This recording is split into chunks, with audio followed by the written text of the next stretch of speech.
Welcome to Grieving Insomniacs. I am your host, Christy Haberman. I am glad you're here. Thanks for being a part of our community. A few disclaimers before we get started.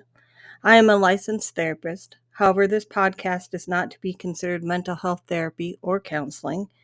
It is for entertainment purposes only and is not associated with my counseling practice, Christy Haberman Counseling Services. Thanks for showing up. Today on Grieving Insomniacs, we have an interview with Angie Hanson of Butterflies and Halos. Take a listen and listen to us have a conversation about grief. Thanks for listening. And Halos, I thought, on Instagram. I do, yeah. So my name is Angie Hanson, yeah, and my business, I just launched a business called Butterflies and Halos in June of 2022. Butterfly, and on Etsy, right?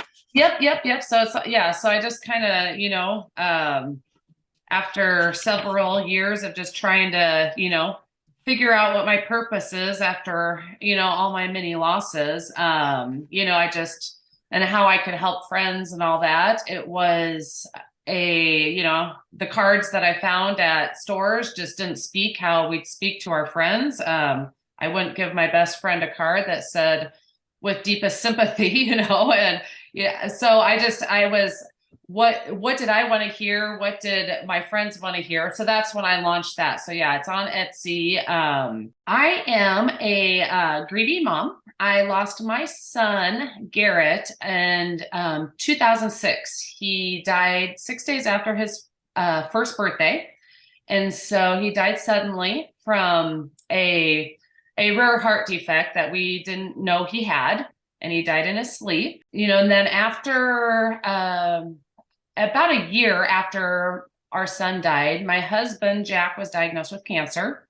And so he battled cancer for 16 months, and he died in February of 2009. And then my brother had been battling a brain tumor for 5 years, and he ended up losing his battle exactly 2 months after my husband died in April of 2009. And so within 2.5 years, I lost 3 very major men and boys in my life, and it just really kind of just threw me for a loop. I didn't really know. My life went from one spectrum to another within 2.5 years. I have a daughter who, at the time that my son died, she was 4. And then when my husband died, she was 6. And so, I had to obviously help her grieve and figure out how to live life. So fast forward to, just last year, 2022, I am remarried. And I just had and I wanted to help to guide others along in their grief journey. And so I just had told my husband, Chance, I said, these cards, I was like, why can't we find cards that say how I feel, or how I'm not going to give my friend a greeting card that says with deepest sympathy, because there was just no feeling there in my mind. There are beautiful cards out there, don't get me wrong, but we know how it feels when we lose a child, for example. The words, a lot of those words don't mean anything to us, and they're not healing. But if I had a card with one, that, for example, one of my cards, my very first one that I made was just, I don't know what to say. Let's go eat one of those damn casseroles, just kind of to add a little, I would love to receive that one from my best friend. Because what happens when someone dies is, we receive so many food items, casseroles kind of being the running joke, I think, in the death community. And so I would have rather had that. I knew my girlfriend would be there to support me. She doesn't know what to say. She's not going to try to fix me. But just let's go eat one of those damn casseroles. So anyways, my card business, I wanted to show up for my grieving friends, because I knew how it felt. And I didn't want to try to fix them.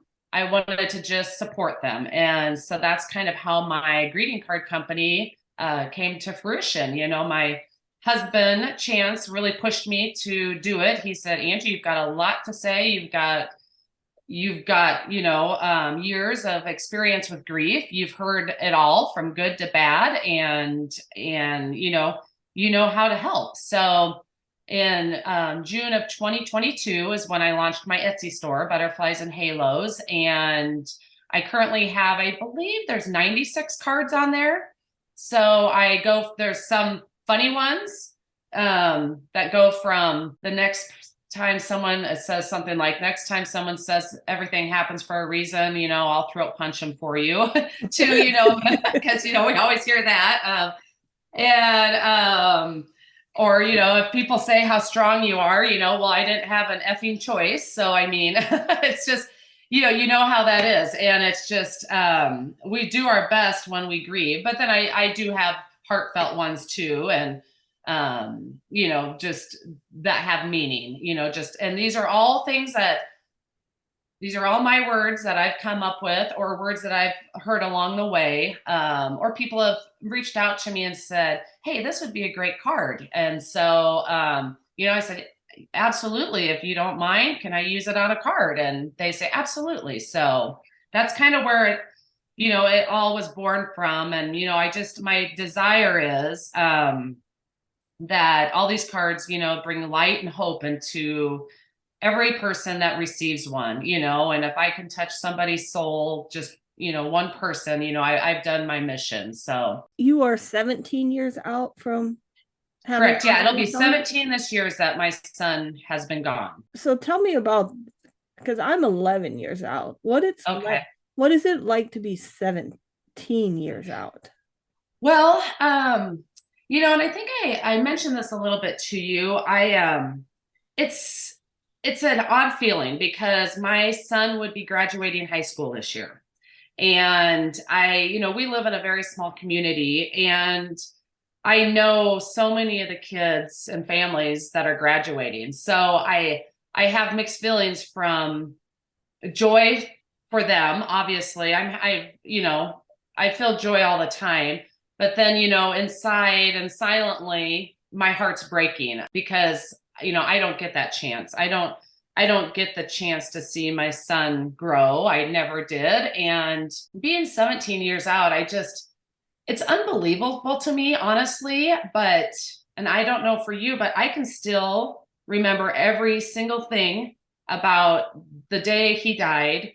I can remember every single thing. I can remember what we ate the night before. I can remember everything. I can remember what I was wearing. And I just think the mind and our brain is just the most amazing thing, because I can't remember, I can't remember the funeral or things like that, or who was there or what people said to me at all. But, and there's a lot of things that I've missed along the way because I can't remember. But I just feel that each year that the time moves on from him being gone, to me, it's that one step closer that I know I'll get to see him again. And I truly believe that, and I don't know, it's amazing to me.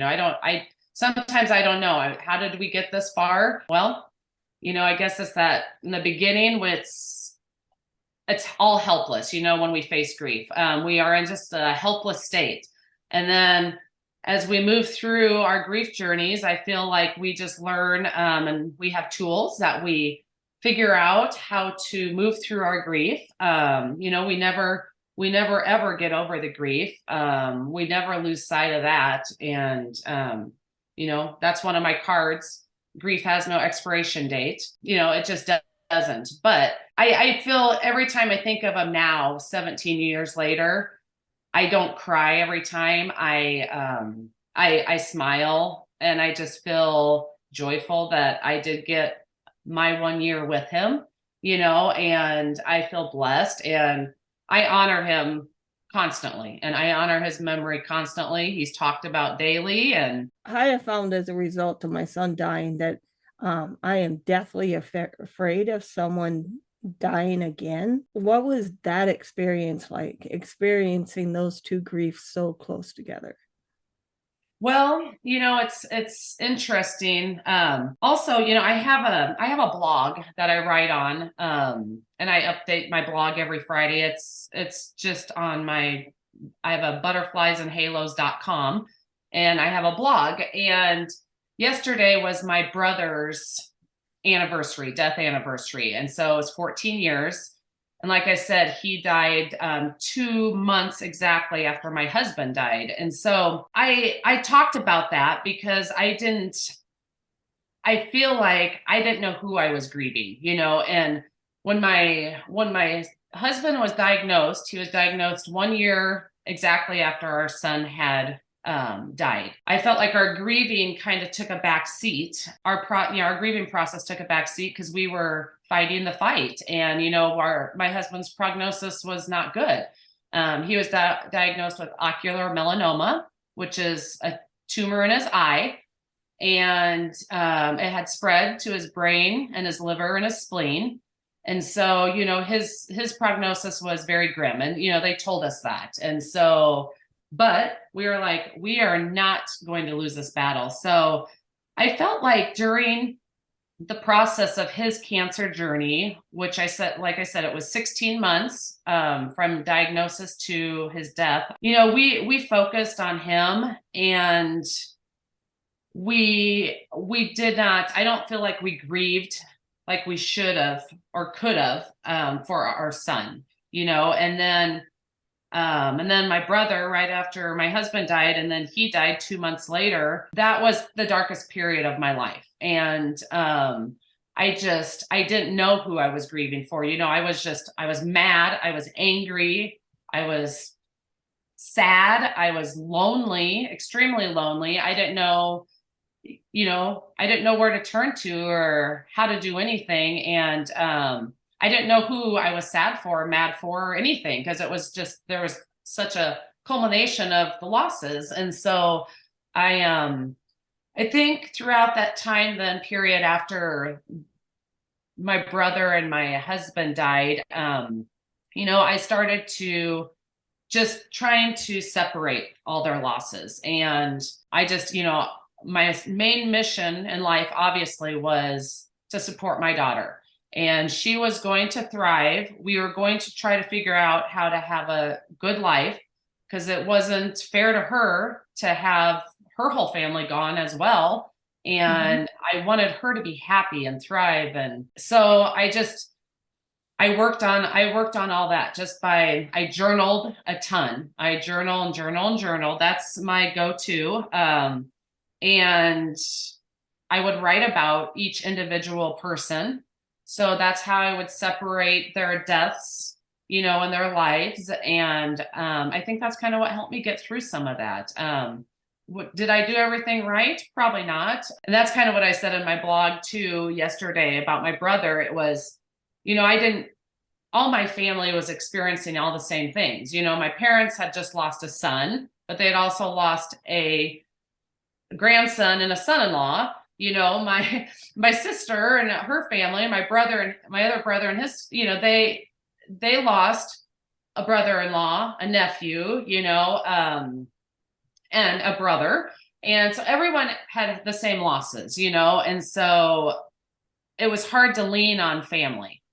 And, one of my friends, she actually had said yesterday to me, or she posted on Facebook to me, and she just said, remembering that time period, she says, it just makes my stomach hurt. And she's like, and she goes, we didn't even know how to scratch the surface on helping you, and, but it took time, time is what it took. And the journey is still, I still process them all. I can now grieve each one individually now, fortunately.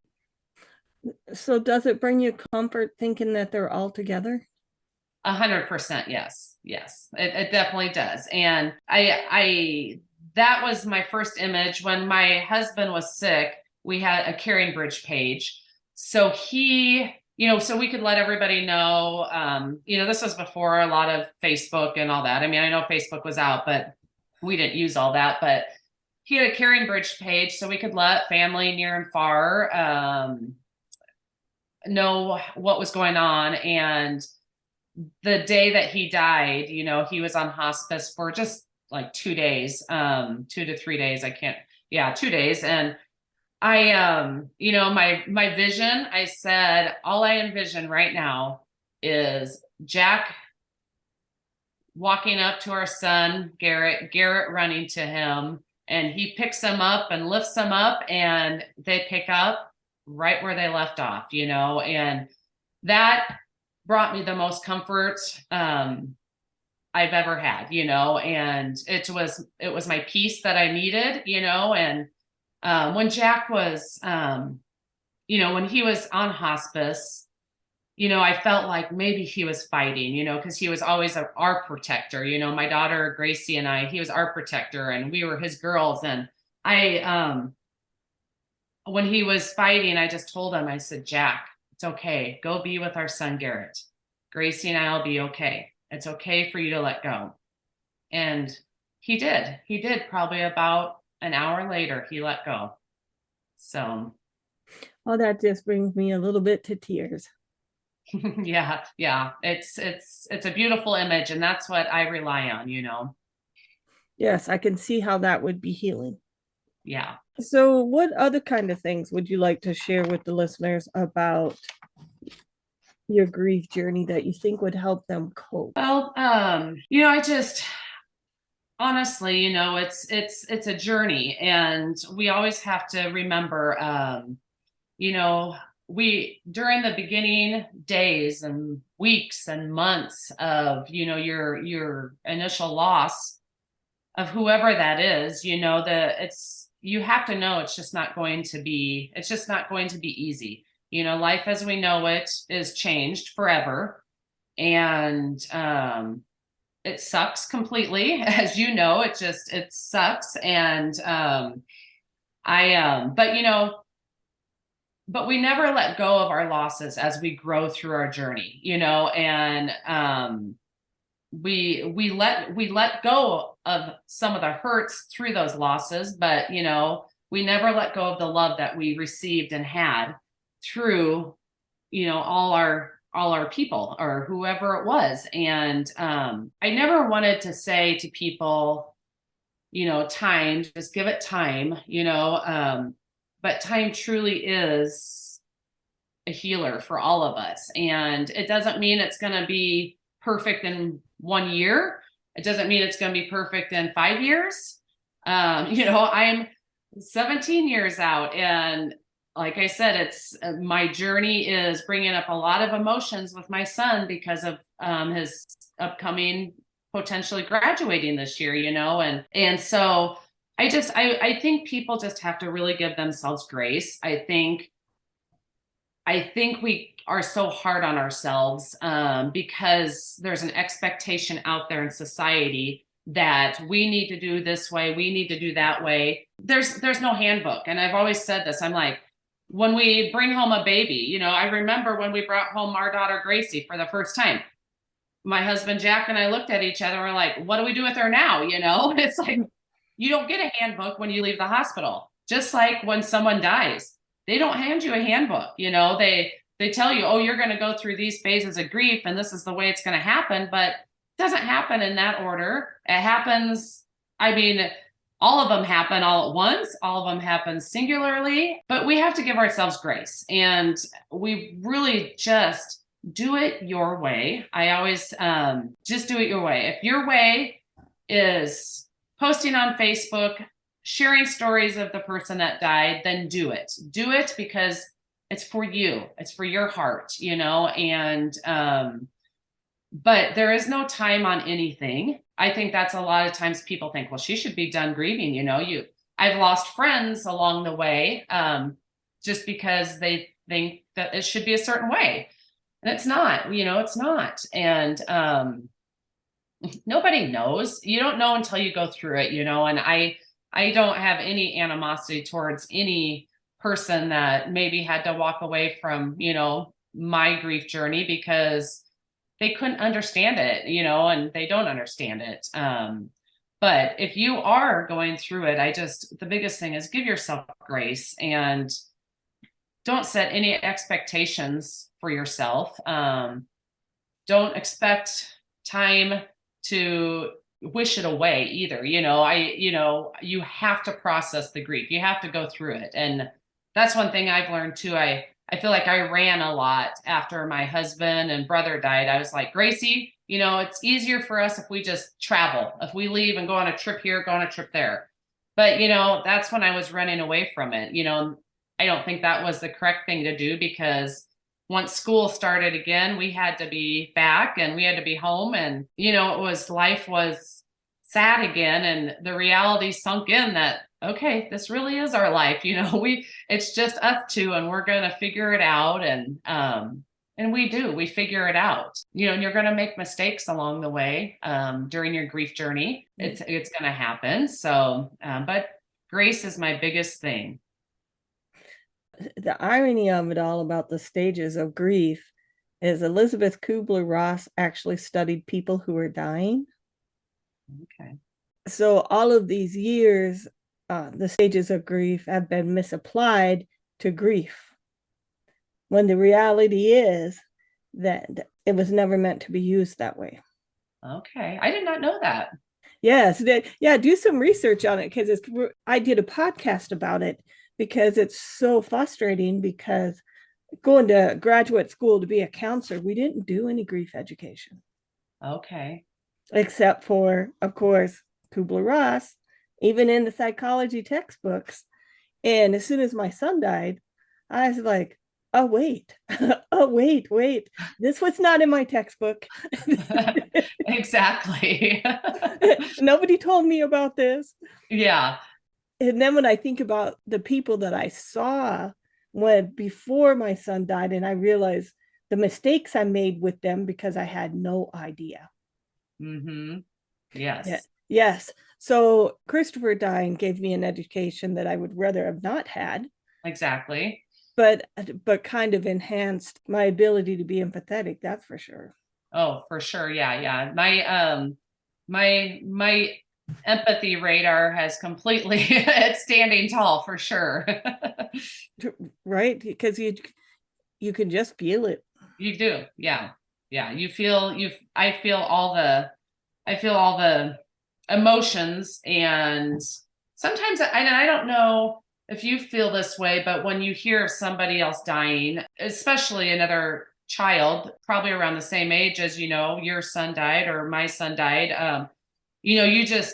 I kind of freeze up a little, just like, and it just, I feel like my heart just stops for a second, because I just know every single thing that parent or those parents are going through right now. And it's just like, I know every single emotion, and I feel like I freeze up sometimes. Like, I know what I can say to them, but I don't know how to help them, and that's where with my card business, and even just like talking about it, on podcasts, is that I want to make talking about this the norm. I don't want it to be uncomfortable for people to feel those feelings. And I don't want people to feel uncomfortable to talk to me about it. I want to hear their names, and I think that's where I feel like sometimes in the beginning, that's where I was like, people would always turn to me like, well, what do I do for them? You've lost all these people. What do I do for them? Like, I don't know, I don't know. I'm still grieving, and I don't know right now, and so it's just, I find that I find it interesting how our bodies just kind of do that. My heart kind of sinks. Yeah. Did you do any counseling after any of your losses?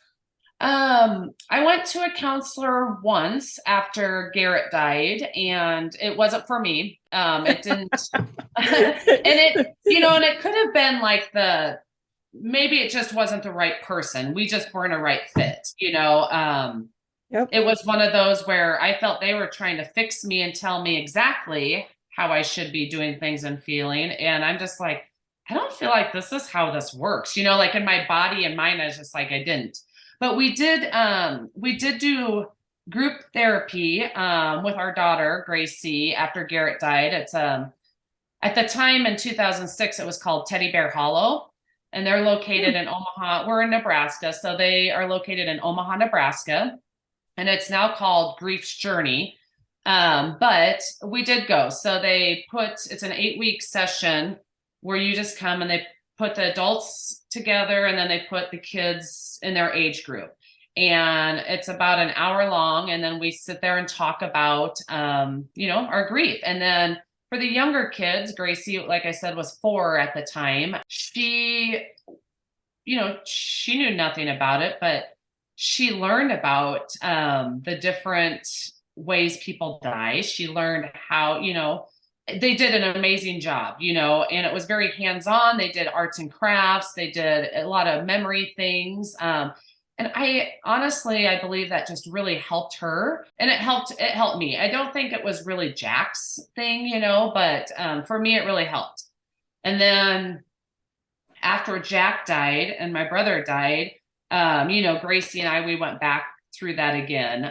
We did the program again because I thought that was necessary. And then, years later after that, I took the facilitator training and I facilitated groups there because I was just at that point where I was ready to give back and understood it. I was at a point in my journey that I could do that. So, and I haven't done any facilitating for a while, but that was pretty much the extent of our, therapy or counseling that we did. But it was very good for us and for our family.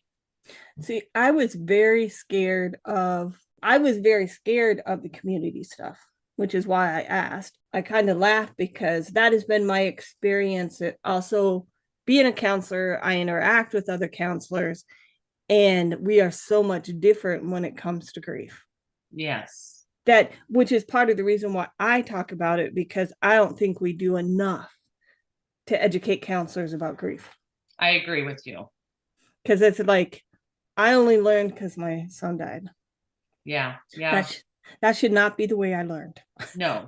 No, I agree with you though. It is, it definitely is. I think there's a misconnection with counseling, counselors with grief for sure. Yeah. And I never went to the support group route. You're brave for doing that, I think. Just because I'm pretty much kind of a loner, but I live in a small community, and it's really hard to not take over. Yeah. Yes, I agree. I can understand that probably from your perspective. Yeah.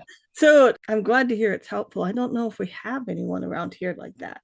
Yeah. It's a free program that they offer. So, they rely on, grants and donations and things like that. So it was a free program for our family to attend. And like I said, we learned about it at the hospital when our son died. So they gave us information about it. So I looked into it. We started going probably 3 months after he died. So it was fairly soon after he died that we started attending. Are you in a very rural community?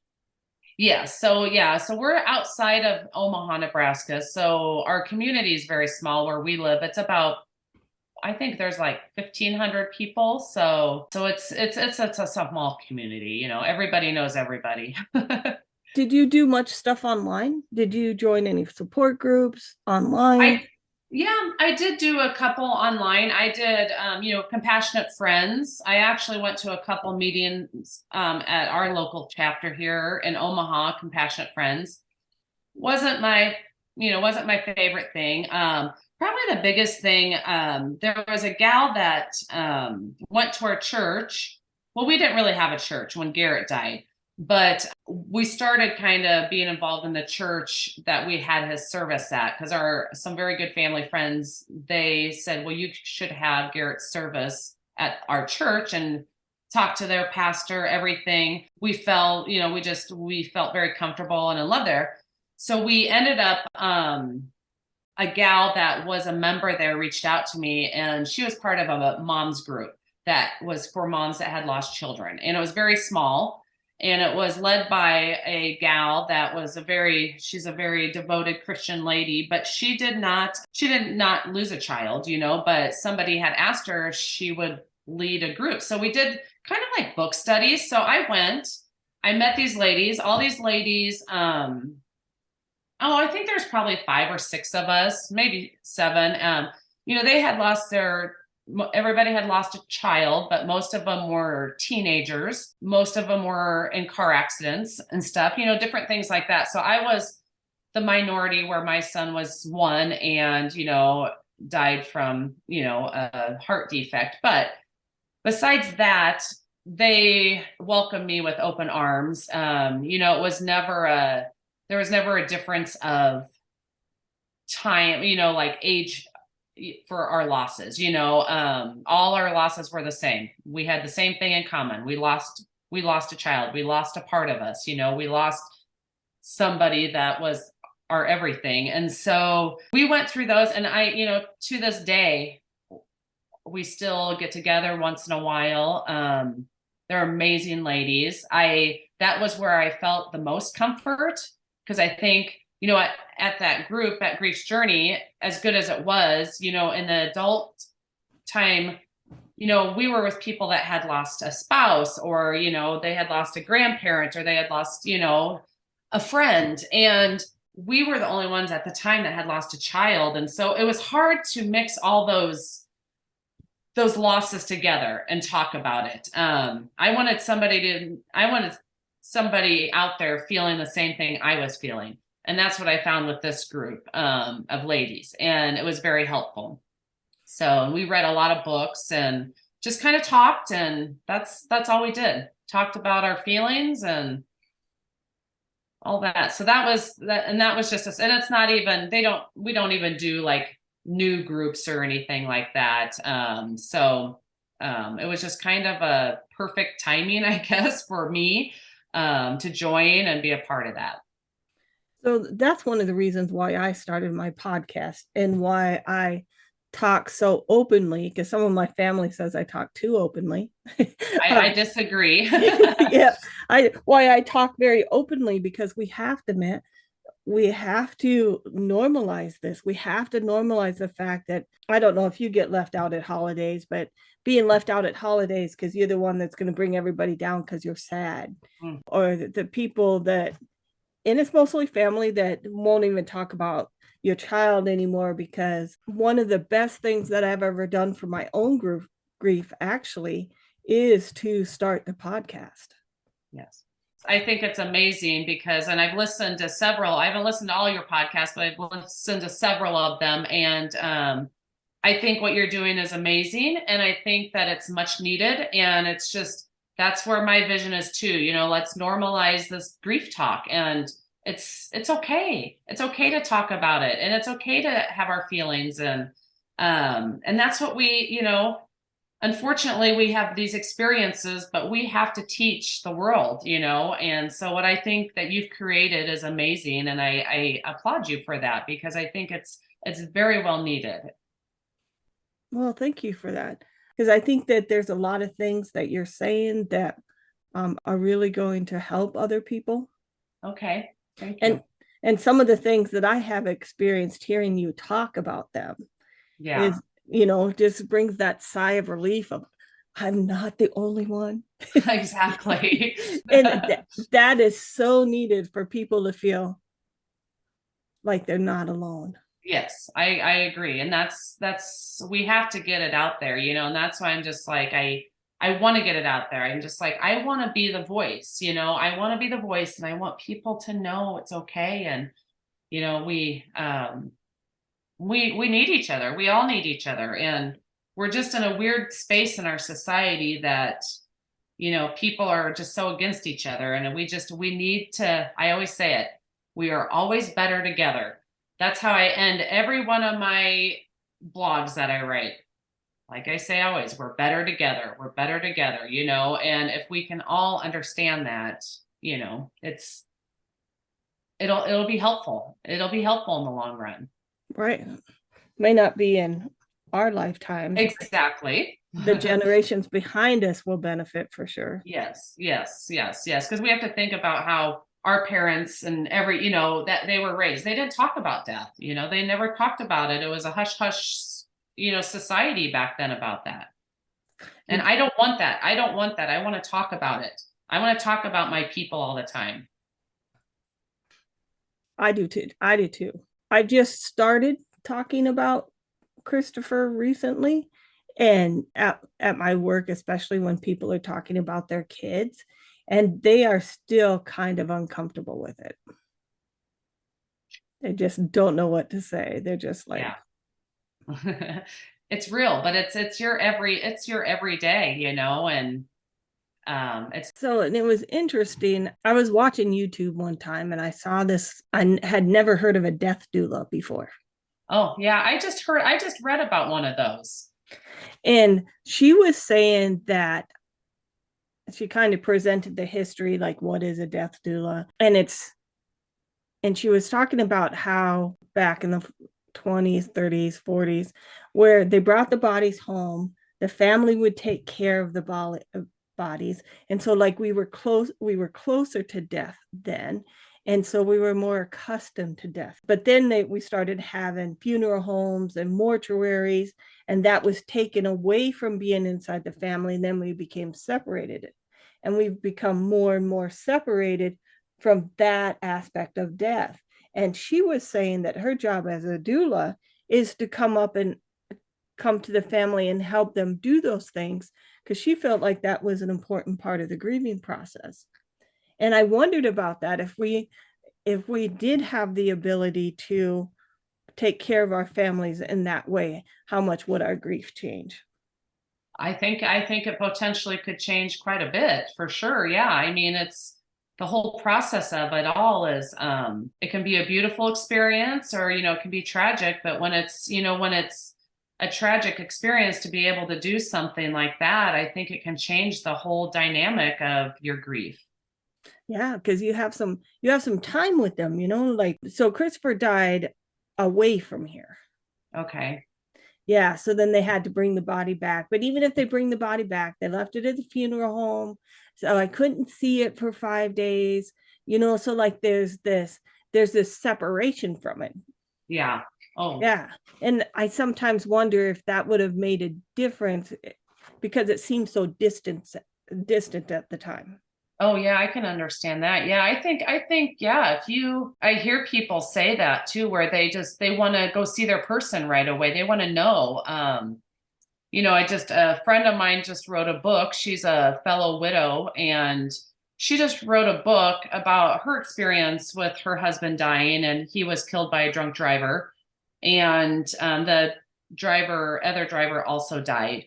But when she talked about that, she didn't get all the pieces and information when she was told that he was killed in an accident, and she needed to see him because she needed to know what was wrong with him. And she wrote that in her book. She needed to know, like, did he have lacerations on his head? And she said, did he have this? How did he die? Was it from impact, or was it from something else, or what? But and it took them days before she could go see him, even, because of the whole process, and being a kind of, a crime, not a crime scene, but a manslaughter, because the drunk driver killed him. And so I found that very interesting. But as soon as she saw him and was able to go to the funeral home and see him, she felt more at peace about it. Mm-hmm. And so it kind of goes along with what you're saying. Yeah, if you can't see your person for a long time, and that's got to be just hard, because the whole time you need to know if it's real or not too. I'm assuming. Yeah, yeah, visual. Yeah, yeah, you need to know, because in my experiences, fortunate, my son, I mean, he was not, I was not with him.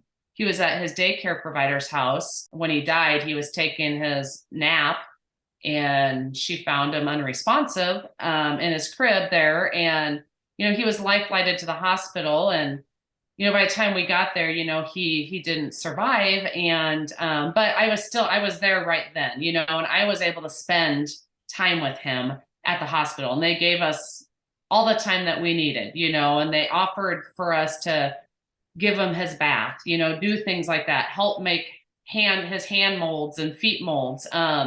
So they did offer that. I declined because, I think I was in just so much shock. And at that moment, I finally realized, wait, I have a daughter at home.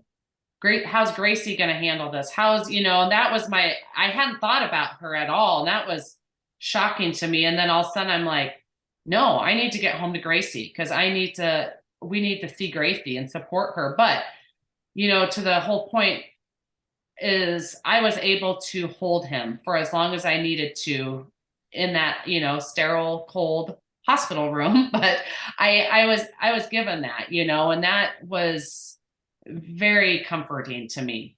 So the idea of a death doula and doing that, I think, is good. And, when my husband died, he was on hospice for a couple days. I was with him when he died. I was able to crawl up in his hospital bed next to him, and I was able to be with him when he passed over, and that was beautiful to me. And so and it was very comforting. And same with my brother. When my brother died, he was in the hospital, but we knew that he was not going to survive, and we took him off life support, and so we were with him when he died. And again, it was a beautiful experience, and I don't think anyone can understand that unless, because I've heard people say, like, how can you say that's beautiful or that's peaceful or anything? But it truly is. Until you go through it, you can't explain it. But I like the idea of a death doula because I do think it will bring more peace and help people through the grief journey, and getting started. Yeah.